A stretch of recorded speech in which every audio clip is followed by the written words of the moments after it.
एगो हम झूमर गावतानी, कैसन लागता कमेंट में बताएम लोग।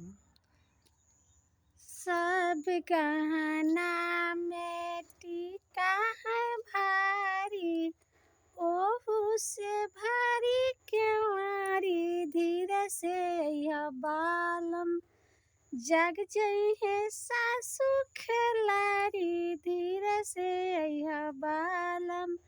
सब गहना में नथिया है भारी, ओहुले भारी केवारी, धीरे से यह बालम जग जई है गोतिन खिलाड़ी, धीरे से यह बालम।